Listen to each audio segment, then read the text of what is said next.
Hello, everyone, and welcome. My name is Ana Reyes, and on behalf of Harvard Bookstore, I'm so pleased to introduce this virtual event with Letitia Key, presenting her debut book, Love and Justice, A Journey of Empowerment, Activism, and Embracing Black Beauty. She is joined in conversation by Noel Chung. Thank you all for joining us this evening. Harvard Bookstore's virtual event series continues as our spring lineup flourishes, which allows us to present authors and their work to our incredible community, especially on this digital platform. Find our event schedule at harvard.com/events, where you can sign up for our email newsletter and shop our shelves from the comfort of your home. This evening's discussion will conclude with some time for your questions. If you have a question for our speakers at any time during the talk tonight, just click the Q&A button at the bottom of your screen and we'll get through as many as time allows.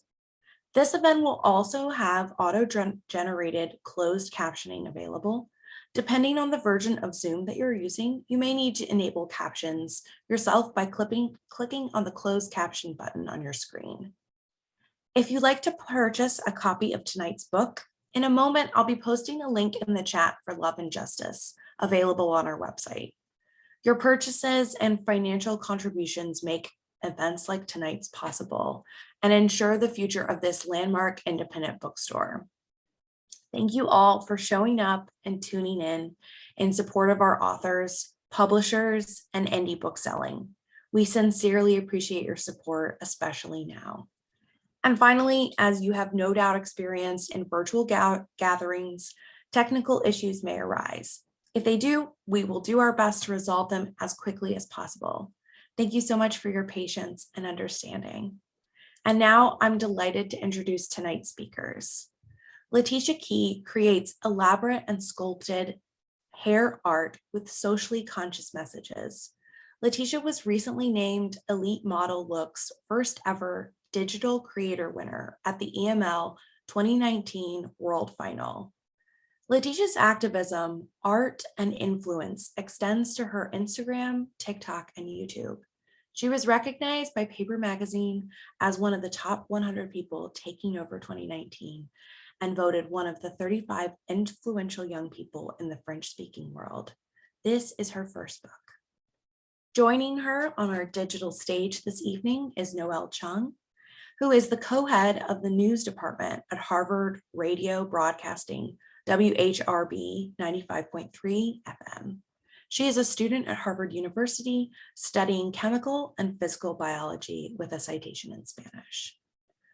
Tonight, they gather to discuss Love and Justice, a journey of empowerment and activism and embracing Black beauty. Love and Justice is equal parts memoir, artwork, and feminist manifesto. Key's striking words combined with 135 remarkable photographs offer empowerment and inspiration. She emerges from her exploration of justice and equality with a message of self-love, showing readers the path to loving themselves and their bodies, expressing their voices and feeling more confident. Through this celebration of women's empowerment, Key extends a generous invitation to love ourselves, embrace our unique beauty, and to work toward a more just world. And with that, we are so pleased to be celebrating this book tonight. The digital podium is yours, Letitia and Noel.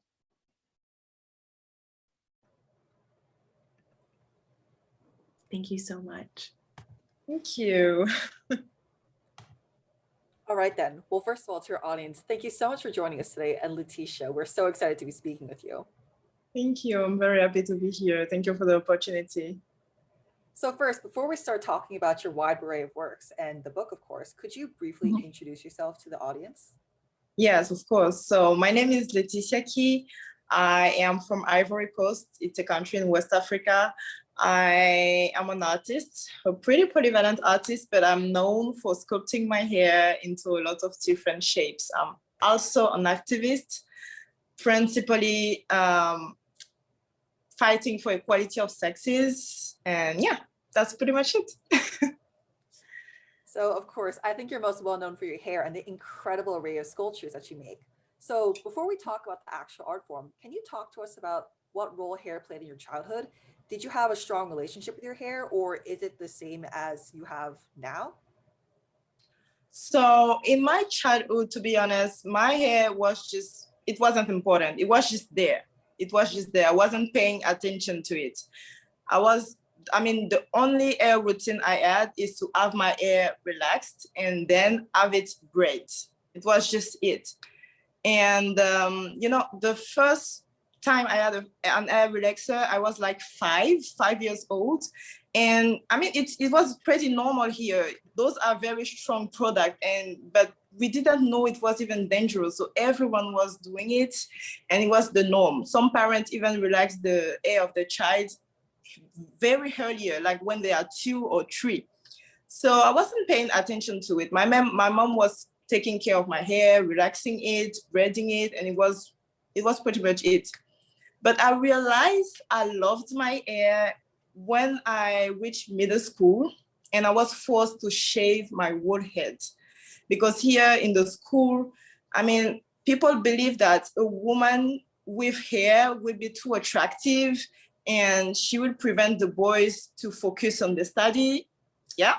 And they also believe that if she let her hair grow, she will take too much time to prepare herself. She will focus on beauty, while her only focus should be school. So because of those weird and stupid rules, I have to shave my hair for 3 years. And during those 3 years, I realized that I wasn't paying attention to my hair before, but now that it wasn't there anymore, I realized I loved it. And so it was very hard for me to just go through it. When I reached high school, I was older and I was now in a private school. And in private school, the rules are different. You can let your hair grow, but you just can't put some extension in it. So I was very happy. I was now allowed to let my hair grow again. But because I was older, I wasn't interested anymore in the little childish braiding my mom was doing with my hair. So I could now make my own decision. So I wanted like brownish type of hairstyle. And those hairstyle was demanding me to relax my hair a lot. Before, my mom would relax my hair every 3 months. So my hair was very strong. But now that I could decide myself, I was relaxing my hair like every 2 weeks. Like each time I was seeing a little bit of hair growth, I was relaxing it. I didn't want to see it. And because those products are very harsh, my hair was pretty damaged, extremely damaged. But I was okay with it. I didn't care because everyone around me do the same thing, and everyone's hair was damaged. I mean, so I wasn't caring. When I had my high school degree, I was happy because now I was free. I could do everything I want with my hair, not only let it grow, but put extension, do absolutely everything. So to celebrate it, I went to a hairstylist and I told her, please do the same hairstyle. I show her a picture of Beyonce with an amazing box braid. And I told her I want the same things. And she did it. It was flawless, but it was too tight. It was extremely tight, but I was okay with it because here, one of the sign of braiding is good, it has to be tight. So I was okay. I was like, in a couple of days, the pain will be gone. A couple of days later, the pain was still there. And I was starting to very worried about, because I noticed that I started to lose some hair in the front. And I was like, wow. And it was so, the loss was so big that some braid were completely falling out. And when I realized that, I took off all the braids and my hair was just gone. all in the front, I didn't have hair left. And instead of letting my hair just rest, just be, I did something worse. To try to hide my hair loss, I did another tie hairstyle. It was a weave with some bangs to hide the fact that I didn't have hair anymore in the front.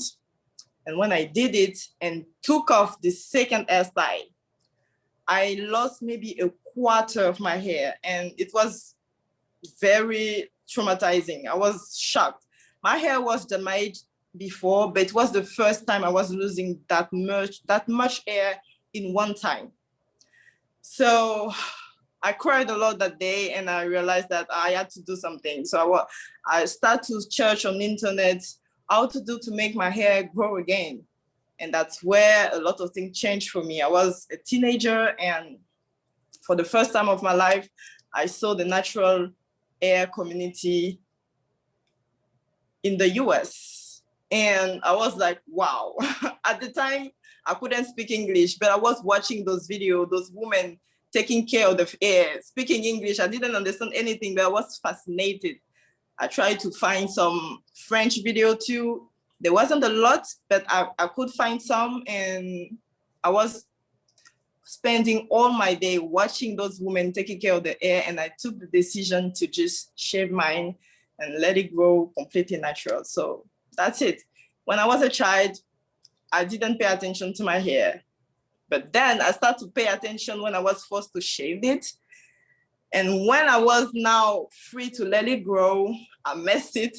I messed it completely. And because I messed it, I was encouraged to go natural. So that's the little story. Wow, that's a pretty crazy story. Yeah. So then, is this how you started, I guess, stumbled upon the idea behind your sculptures? Did you get inspiration from these videos or photos that you saw? Where'd the idea come from? Yeah. So I didn't get the inspiration from the video of those women. But you know, when I went natural, in the beginning, it was very easy. When your hair is very short, it's very easy to manage it. I mean, you don't have to do a lot of things to maintain it. But when your hair starts to grow and you don't know a lot your texture, it's become very much harder to take care of it. First problem, you know, those women were either in the US, either in France, and the type of product they were promoting in the video, I wasn't able to have it in Ivory Coast. So I didn't know which kind of product I could use from here. Second problem, their hair was completely curly, but my hair is coily. I mean, coil are the tiniest kind of curl you can find. I mean, you can't even see it because it's so tiny. When you will see hair with coil, it looks like a cloud because you can't see, it's not defined. And all those women, their hair was extremely curly, and I didn't know what to do with my hair. So sometimes I was just considering going back to relaxer, really. I was just tired. Sometimes I was just in front of my hair, in my mirror, completely crying with my comb. It was painful. So to encourage myself, keep going, I was following on social media a lot of accounts promoting Black beauty, promoting Black hair. It was very encouraging me to see those beautiful Black women with the natural hair. So each time I was like feeling like I want to go back to relaxer, I was seeing them and I'm like, no, I will keep going. So one day, one of those accounts on Facebook shared an amazing photo album that was featuring West African women and their hairstyle before colonization. And I was just amazed. It was just amazing. The hairstyle were completely crazy shapes on top of their heads and decorated with peel, beads, gold. I mean, when I saw this, I was just like, wow. I wanted to experiment. I wanted to try something with my own hair. And seeing this photo album was a real click for me. And this is how I made my first hairstyle. It was just like a straight line on top of my head, 3 foot tall. And yeah, that's how everything began. Wow, that's a really interesting story. I mean, honestly, I have your book right now next to me, so I can see a lot of these creations that you're talking about. I mean, and I highly encourage everyone. Ooh, okay. perhaps not the best with my background, but of course, I encourage everyone to buy the book because it's filled with just the most incredible images. But if you Thank see you. a lot of these, if you see a lot of these sculptures that Letitia is talking about, they're so incredibly intricate. So I think, could you describe the actual technique and process behind creating these sculptures? What materials you Yeah, use? What's the planning? yeah, of course. I mean, the principal material is wire. This is what I use to, and like I take wire and I use my hair to wrap the wire. And once my hair is completely wrapped and the wire is in the middle, I'm able to bend it however I want. So that's the technique right here. And I will also use hair extension depending of the length of the hair extension I will use depend of the the hairstyle I want to create. For some hairstyle, I need extremely long hair. For over, I need shorter hair. So yeah, wire is the key tool. Mhm. Are these, I guess, do you do a lot of planning into making the actual shape, or do you kind of improvise as you go? How long does it even take to make one of these sculptures on average, I'd say? Yeah, it's really hard to say how long I take because it depends. Some sculpture can take me 20 minutes or 30 minutes really quick, and other sculpture can take me up to 3 hours. There is no average. It's just like it really depends. I mean, most of the time I will be around maybe 45 minutes to 1 hour, most of the time when there is a lot of details. But yeah, it's just from 20 minutes to up to 3 hours. It really depends. And what was the other question, please? I guess the actual planning process. Okay. I mean, I'm a very intuitive person and very spontaneous. I don't think a lot before creating. Generally, idea will come to my mind like a click, like it just come. I don't think about it, and I'm inspired by absolutely everything around me. It can be a discussion, it can be my own experience, it can be the experience of a friend, of other women around me, it can be the news, an image, a sound. Everything can inspire me to create. And when I see something, the image generally comes to my mind. But it depends, sometimes when I want to talk about a special subject, it's not always that spontaneous, Sometimes I really have to think about it, especially with collaboration. When you collaborate with a brand or something like that, they will tell you, okay, I want this or I want that. And then you have to really sit yourself to think about what you will create. So it's really depend of the context of if am creating for myself, for my social media or for brands. It really depends. But in general, I'm pretty spontaneous and idea come to my mind without me doing any type of effort. Mhm. Yeah. That's pretty impressive that you could work on the fly like that. I'll say, as an artist myself, that's pretty cool. Thank you. And in general, I mean, those ideas, once I have it, the process is like, I'm gonna draw it. And once I draw it, I just do it and take the picture myself. And if I can't take the picture myself, my little sister helped me to take the picture.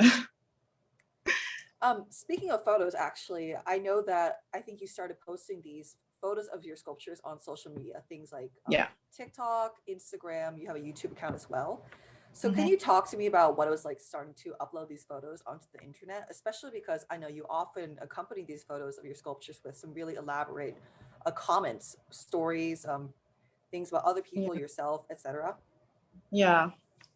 So, the first time I made that first sculpture with my hair standing on top of my head, I was impressed.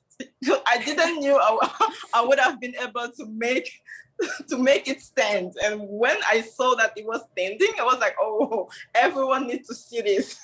Absolutely everyone needs to see this. But there is also another thing. It's just that I was in a period where I was just done with my study. I mean, after my high school degree, I studied business management for 3 years. And after those 3 years, I had an internship in a company to validate my diploma. And, during that internship, I just knew this wasn't the life I wanted. It was already the same. You go in the morning in the in the company, you do the same task every day, and you go back home. And it was scary to me just to think about that. Oh, so this is what my adult life will really look like. I would just work in a random company doing the same thing or every day and go back and pay the bills. No, since I'm a little girl, I always loved art. I always been extremely creative with everything around me. I love to create clothes. I love to dress. I love to draw. I love to paint. I love to dance. I just knew that I wanted a creative life. I knew it was done for me. But in my country, being an artist, it's extremely complicated because we don't have a huge industry, and it's very hard to make a living being an artist. Sometimes when you're a singer, you can try to, but the other type of art is really much harder. In general, artists here, they have a job, and the art is the side job. So you can't tell to your parents, oh, okay, I have now my high school degree, I want to study art. There is not even school here to study art. But once I was done with those 3 years of business management, I just knew I couldn't continue. I just knew I was done. It was too much for me. So I told my Mom, I know I'm supposed to continue and make 2 additional years of business management, but I'm just tired, and I just know that this is not what I want to do. She was very comprehensive. My dad was just mad. We stopped talking because of that for a couple of years even. But now we're good. So, but my mom, she supported me. She said, okay, take a year off, try to think about your life, try to think about what you really want to do. When you will find it, I will support you. Actually, it was so important and amazing for me because it represents a lot of things to me, because she also have a very artistic soul, but when she was younger, her parents just crush it.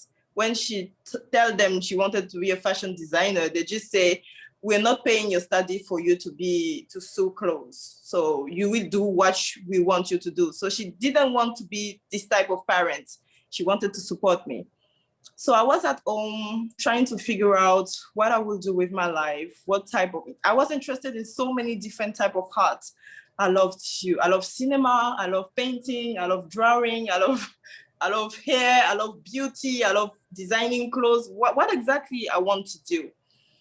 So I was always on the internet seeing those people creating content on the internet and, sharing a lot of things. And I started to consider it. What if I create content too? Some people are really able to make a living with it. Why not me? But I didn't know what type of content I would be able to create. So when I did this hair stuff for the first time and myself was impressed, I'm like, okay, that's a good content. I'm gonna post it. And I posted on Facebook. At the time, it was just my family and friends. And when I saw the reaction, they were amazed. Oh my God, oh, you did this. It's so beautiful. Please do it again. I knew I was onto something. I knew this could be a beautiful content. If they love it, why not the other people? And this is when I really start to share online all my sculpture, all my creation. So I post the first one. After that, I start to post some geometric figure, a square, a circle, a triangle. And every time there was more comments, more share. It was very encouraging. So every time I was also doing the hair, I was trying to add more detail to make the sculpture more complex, to make the sculpture, I was trying to really make it bigger and bigger and bigger and more complicated. And all the time, the share, the like, the comment were growing. And people were starting to know me in Ivory Coast. But one day, I sculpted my hair as a second pair of hands. And this is when my hair went viral for the first time, and my work went completely international, because before it was just in my country. But when I do that air series, photo series, it went completely viral. And when I was doing it just for fun. I mean, my sculpture, no meaning behind it. It was just for the aesthetic, just because visually it was beautiful. So I was just doing it like this. But when it went viral, I started to receive messages from Black women all over the world saying that, oh, seeing your air sculpture helped me to love myself a little more, helped me to love my own hair a little more, helped me to love my Blackness a little more. And I was shocked because I didn't understand at first, because I live in a Black country, and even if there is a lot of inferiority complex due to trauma with the colonization, you don't know that you're Black when you live only with people that are Black, but outside, Black people, they experience a lot more racism, and they know they are Black because there is other race around them. So when they tell them, oh, but you helped me with my Black identity, I'm like, oh, how? And I realized that what I was doing has a power. I was just doing it for fun, but yet those women were feeling empowered. So I'm starting to believe that, okay, if when I do it without even thinking about empowering people, it still empower people, what if I really try to empower them while I'm doing it? It can have a very bigger impact. It can make a difference, it can make a change. And this is when I start to make the conscious decision to associate my feminist activism to my heart. Because when you live in a country, it's a beautiful country, Ivory Coast, completely beautiful, but it's a country where the patriarchy is very, very strong. So I grew up seeing a lot of equality. And yeah, I mean, when I was a child, for example, it's just an example, but there is like 100, 1,000 example. All the little girl, every morning, we had to take broom to clean the class while the boy were waiting outside. This is just an example. And every day we see the difference between how men and women are treated, between how boys and girls are treated. When you start growing, you start to have to grow boobs, and your body starts to change. Now the harassment starts. It's crazy. So there is two options. Either you normalize it and you try to live with it, or you revolt yourself. And I am among the revoltees. I hate injustice. So when I was very young, I was already a big feminist. So when I see that my art could have a power, I was like, oh, this is the opportunity for me to really make all the feminist message I believe in way stronger. Because I believe that two people can say the same things, but the reason why we will remember what you're saying is because of the way you're saying. Something, you can say something important, but if you don't use the appropriate way to saying, people will forget your message. But if you use a really strong way to share your message, it will always be remembered. So this is a little bit the story of how and why I started sharing and how it evolved into activism. That's incredible. I mean, looking through the many works that you have, there is that very clear activist bent in your works. Would that be combating sexism, like you said, or getting Black women to accept themselves? So, I mean, and you do have quite the variety of things in here, like flipping through. I know you do animals like turtles. I've seen instruments like guitars. But Yeah. so was this really what marked the shift for you to switch to increasingly creating more and more pieces surrounding different activist messages?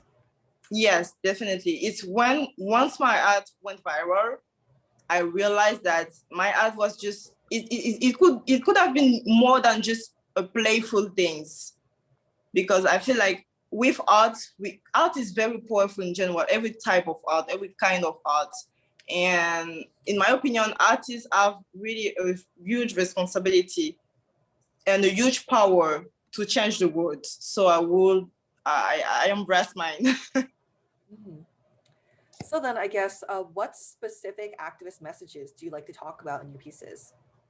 So principally, just as I said, equality of sexes, this is just the main type of activism like I'm doing right now. Feminism is very important for me. And secondly, besides feminism, there is also I really want to make a statement about Black beauty in general. I want to tell the world that it's worth it. It's beautiful.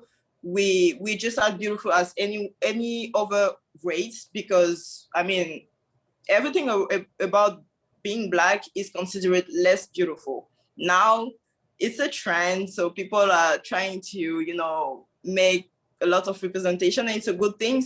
But in general, being very dark skinned is considered less beautiful, or having extremely coily hair is considered less beautiful.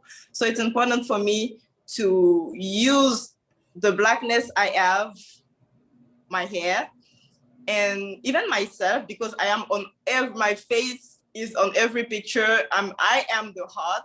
So it's a word statement. You consider that I'm less beautiful than the other people, but look at me, I am the heart today.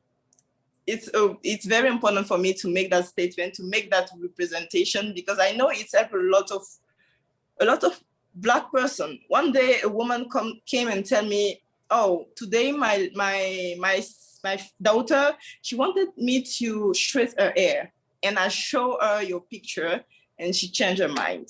It was just so strong. I felt so good when she told me that. And every day I receive a lot of message that look like this, and it really helped me to understand that what I'm doing is actually very important. That's an incredible story. Wow. I guess, do you have an example of one of these sculptures with these activist messages? Do you have a particular favorite one you'd like to talk about? Oh yeah, there's so many that I love, but one of my favorite sculpture is the sculpture of a woman bust I did. It was just like the body, and I used red hair extension to simulate the blood flowing, like a period, literally. It was just a period celebration. It was a woman body celebration, because one of the big things in patriarchy is especially here in Africa, is to stigmatize a lot of things concerning woman body. Our period are considered completely dirty. Here in some area, if a woman has a period, she can't cook, she can't she can't shake someone's hands. People don't talk to her because she's impure. In some country like India or in some area, women are sent in period huts far from the village to have their period because they are considered too impure. And some even die because of this treatment. There were so many things all around the world stigmatizing women's body. And it's not even all about the period, even our breasts. It's too perverse. We can't, when we can't, there is so many things. It's censored everywhere, even in art, even breastfeeding sometimes is taboo. So this is crazy. And when you grew up with all those images, it's very hard to learn as a woman to accept, to love that biology, to love that body. So for me, it was like a therapy to just make that sculpture and celebrate the whole woman body. Wow. Well, then, of course, I'm also curious about your decision to write the book itself, Love and Justice. So, of course, you were first posting on social media on a variety of platforms. So switching over to a physical book itself is pretty different. So what motivated this idea? Where did this idea come from? Just like you said, it was the wish to go from the digital to the physical worlds. I think social media is powerful, but I feel like as an artist, it's very important to be everywhere. It's good to be on social media, but I really wanted to be also out there physically in people's hands. And I'm a huge book lover. And for me, having a book is an amazing way to go from this digital world to a physical world. There is other way, but a book is just an amazing way to do it. So yeah, it's just I really know I wanted to do it. It was just amazing. And it's a continuity of my work on social media. It's literally the same thing, but just a different platform. On social media, I'm sharing art, I'm sharing images with words, with story, with opinion. This is the same thing with this book. In this book, it's a lot of new images with a lot of personal story that shaped the woman I am today, that shaped the activist I am today, that shaped completely everything I have today. It's a lot of experience, it's a lot of opinion, it's a lot of love. So it's the same thing. And because I know that my work on social media already helps some people, I know that this book will help even more. And this is really motivating. Uh-huh. So how did you decide to organize the book then? What specifically went into it? What pieces? What did you write about, etc.? So I just knew that, when the book agent contacted me, because I was already thinking about, some people already told me, what you do will be amazing in a book. So I started, to really think about it, like, I really need to do this, but I didn't know how I would start it, what I will do. And like a big magic situation, a book agent came to me and proposed me to, just go on this journey. So I really already wanted that. I wanted to continue the same work I was doing on social media to this book. And for me, sharing my experience as an African woman was extremely important, because I also want this book to educate people. Being a feminist here in Africa, in Ivory Coast, is extremely different than being a feminist in the Western world. Our experiences are extremely different. When I live here, when I share some experience, I live here on social media, some Western women discovering for the first time. Then when I talk about, for example, about female genital mutilation or breast flattening, those are things they never heard before.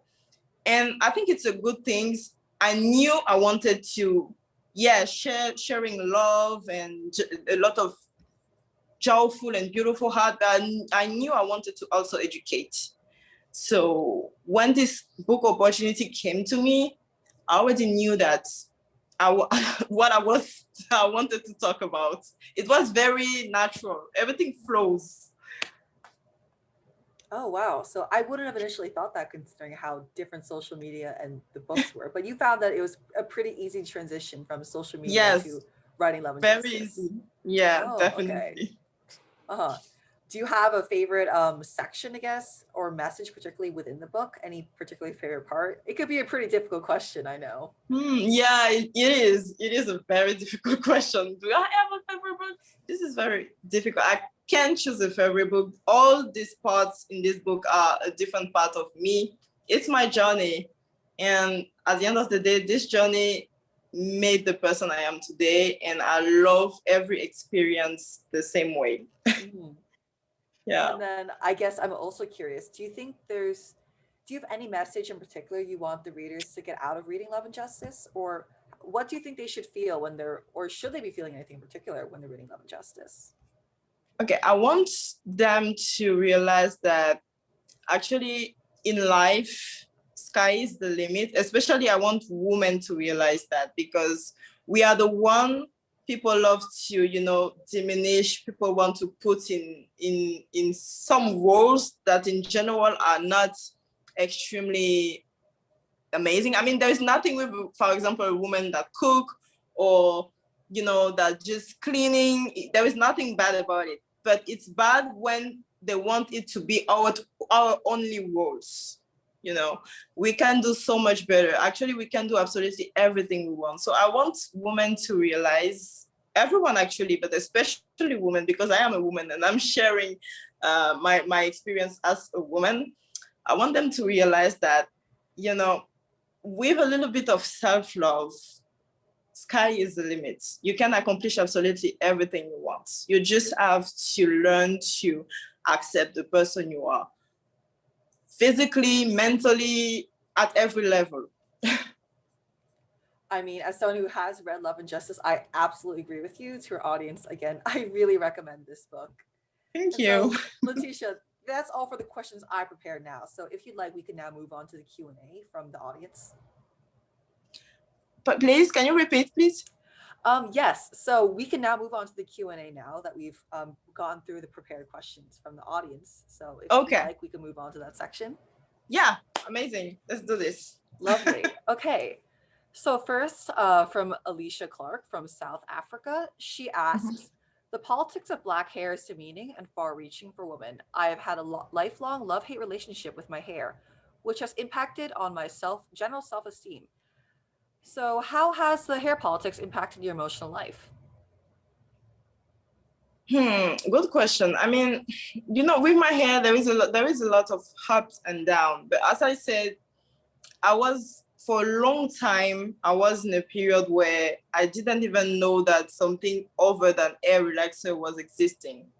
So I wasn't paying attention to my hair. It was just there as a base for over hairstyle, for hair extension. Like everyone here, your hair is here, but it's just a base for hair extension or for you just don't really pay attention to it. It's just not. But when I go back to natural, weirdly for me, it really starts a really big, domino effect of self-love, because I struggle a lot with self-esteem, but with everything. I didn't love how dark skin I was, because here the beautiful woman is light skin. A lot of women are bleaching the skin because of that. I didn't love my nose. I think it was too big. I didn't love my hair. There was nothing I was loving. But when I turned natural, even if sometimes the journey of being natural was difficult, I really start to appreciate this hair because it was mine.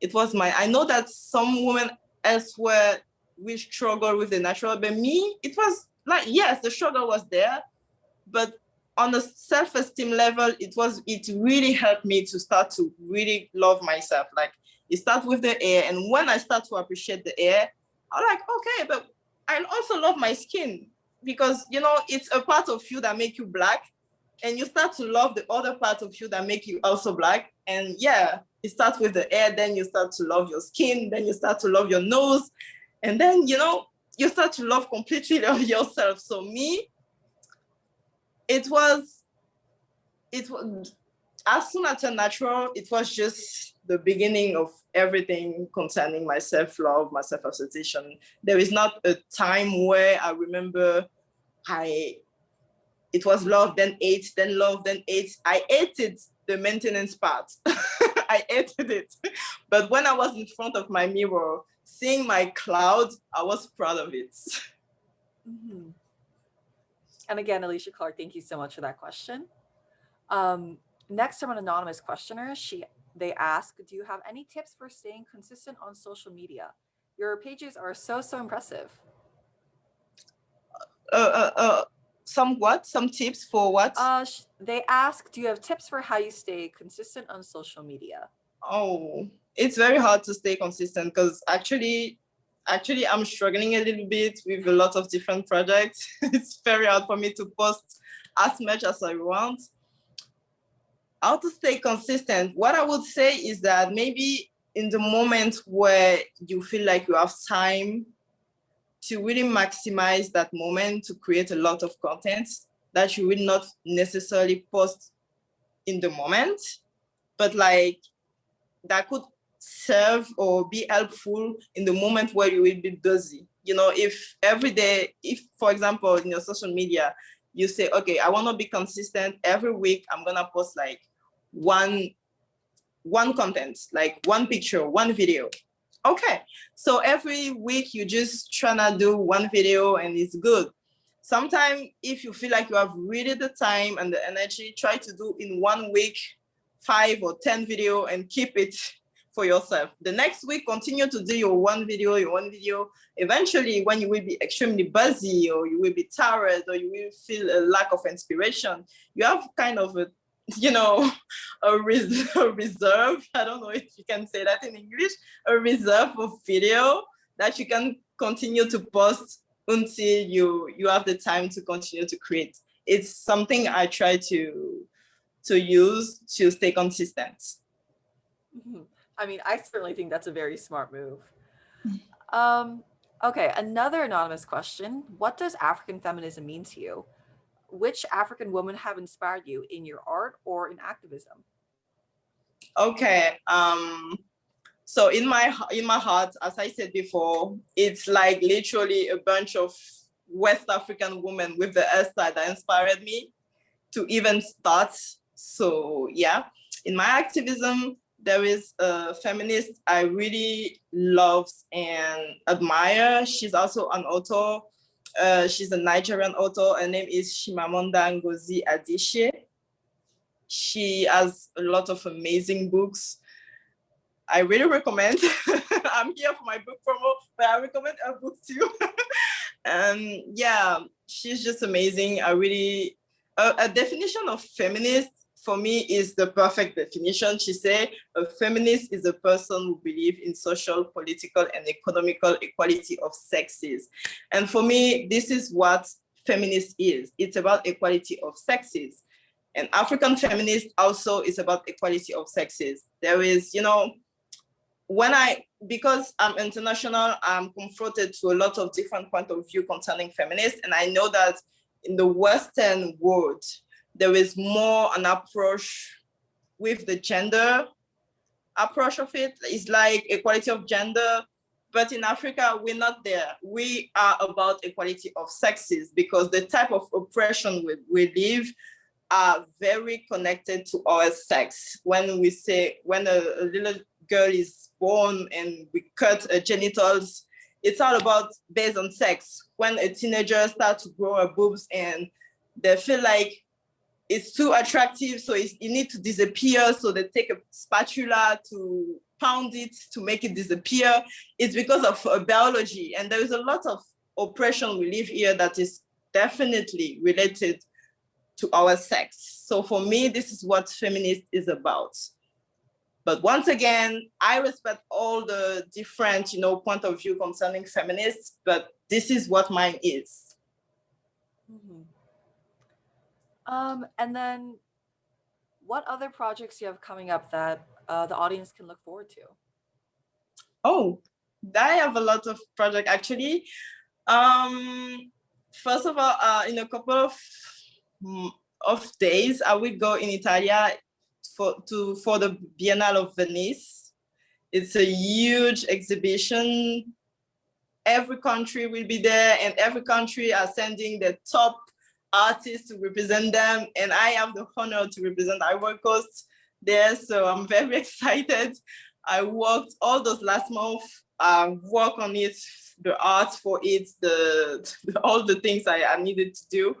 I was on it so this is my first big project. I will also have a couple of other exhibitions this year, one in Germany, and another one also in Italy. So yeah, I really starting the exhibition things this year, and I'm very excited about it. I mean, beside the books, it's also a way for my art to be physical, and I love it. I love the fact that people will be able to just, put my heart in the room, in the bedroom or living room. It's very exciting to me.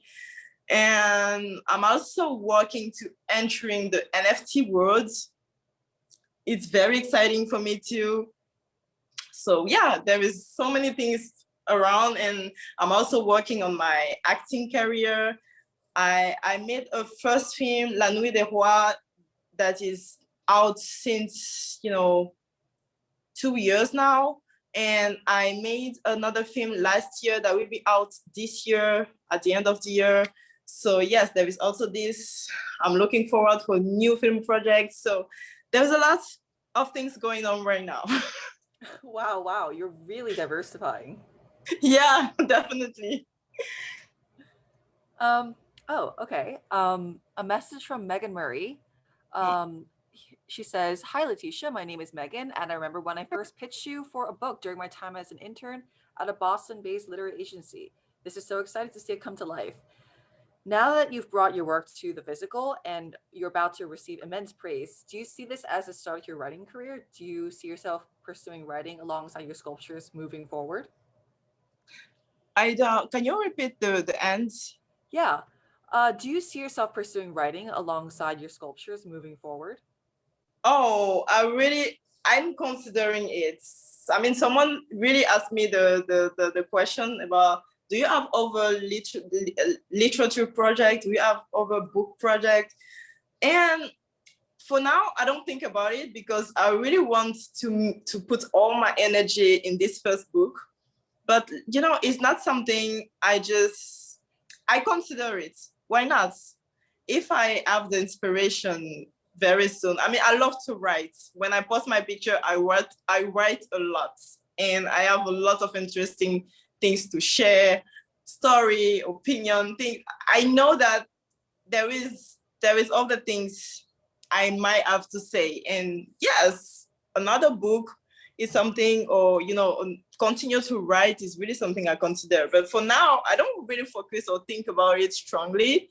I really want to focus on this first book first and see how it's go. And yes, if I feel like I have the inspiration, like in 1 year or 2 years, I would definitely go for it. From another anonymous attendee, could you describe your project for exhibition spaces like the one in Venice? So in Venice, I'm gonna present as eight work, eight picture, and those are all picture connected to my African, how to say that, to my African heritage more than to the feminist side. It's more because I'm going to represent my country in this place, and the people I was collaborating to really wanted me to focus the air creation on, okay, we're going there as an African country, go with your heritage. So this is more about me showing and celebrating the beauty of Africa, the beauty of being Black.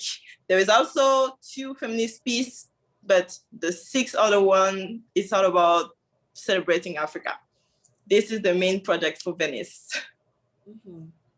And I'm curious, so did you make all these these pieces specifically for this exhibition? They're all new? Oh, no. Those are already work I had, but I see. Selection for Venice. I see. So you picked out specific ones that would match this exhibition. Exactly, definitely, exactly. Great. Because when they came to me very at the last moment saying, okay, we want you to go to represent with the artist that will represent Ivory Coast. And I was already on so many different projects. It was really hard for me to create a lot of completely new sculpture. They needed validation already for the sculpture. They were like, okay, I was really open to create new things. But they were like, okay, there is no time. Please already select what you want to show. And we will just validate it. We need to validate it now because they need to create, the kind of a book for the exhibition, and they already need all the arts validating, so they really needed everything. So I said, okay, I selected a lot of things, and I just get. But I was supposed to show a couple of paintings there too, because I paint also a little bit. I share some painting on social media. But unfortunately, at the last moment, they declined the painting because there's sensual nudity in Venice in this exhibition. So I wasn't able to show my painting. But it's okay. I will exhibit them later. Yeah, hopefully we'll get to see them in the future. Yeah. Another attendee is curious about the actual creative process of creating your sculptures. So they would like to know how you balance the enjoyment of creating each sculpture with the high demand culture of having to post frequently on Instagram, for example. So that balance between creating these sculptures and the enjoyment of it itself versus the actual, I guess, side of production of making a book, for example, or posting on social media. That's such an amazing question. And I will be honest, it's even if, yes, it's a pleasure for me to create, sometimes it's very overwhelming when you have a lot, not only, it's not even only for social media to be consistent, no, but there is all those projects coming at you, asking you, okay, this one, for this project, you have to create 2 sculpture, for this one, 5, for this one, 8, for this one, 2, and everything is coming at the same time. Sometimes it's just overwhelming. It's just overwhelming. And, you know, even when you do something you like for a living, 100% of the time, it will not be joy. Sometimes you will be tired, sometimes you will be a little, you know, overwhelmed. But the most important is that most of the time, I'm really happy to do it. So that's what I will do. Most of the time, I'm really happy, but I'm really honest. Sometimes it's very overwhelming, it's very hard.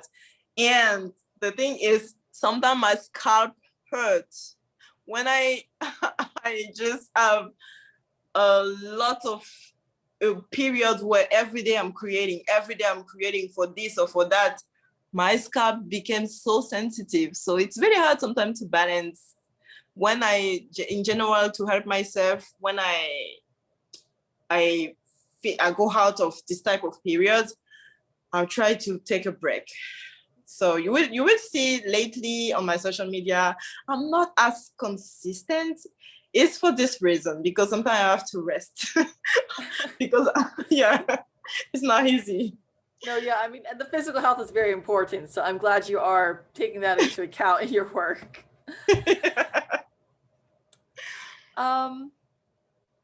Okay, I do believe that's all from our Q&A. So Okay. I suppose, as one last general question from me, do you have a final message you'd like to share with our audience today?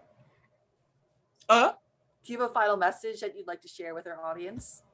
Oh, so I just want to say thank you for being here and for supporting the book.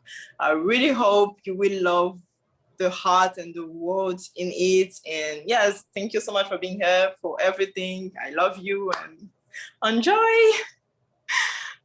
Buy it and enjoy. Thank you both so much. Thank you to Leticia and to Noelle for this just beautiful and meaningful conversation. And thanks to all of you out there for spending your evening with us.